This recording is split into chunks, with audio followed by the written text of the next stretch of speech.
Hi again then guys, and welcome to another top-end performance build for Forza 6, and this particular vehicle is of course a Le Mans icon, the 1991 Le Mans winning Mazda 787B. Now this is actually one of the quicker prototypes on the game, which is pretty impressive given that it's not among the most powerful. Now as far as the tune on this particular car, I would of course recommend upgrading basically everything that improves the car. You don't need drag tyres, but increase the tyre width, de-restrict the engine, etc, etc. Now as far as the tune itself, I would recommend a final drive of 3.35 as you can see, then for the individual gears 2.8, 2.05, 1.65, 1.32 and 0.96.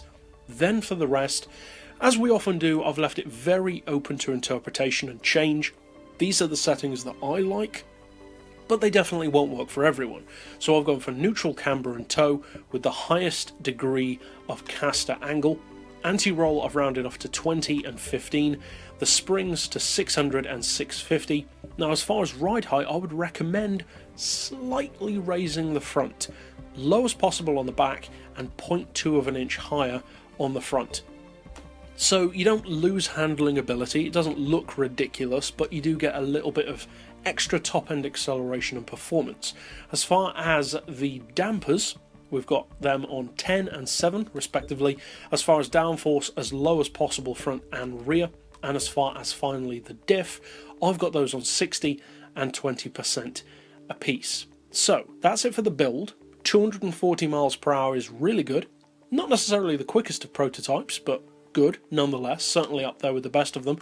So let's finally take it out to a track to see what it can do. Now with the settings that we are currently running on this car, the handling is a little stiffer than you typically want to have for, say, a fast track build, but that's because it's not a fast track build, it's a top speed build, and as such it's geared towards high speed stability and in particular straight line performance. Now you can definitely use this around tracks in actual racing scenarios. It's not just a drag car by any means, but if you do plan to use it for more than just going up and down the Le Mans straight or straight lines in general, I would recommend making a couple of changes.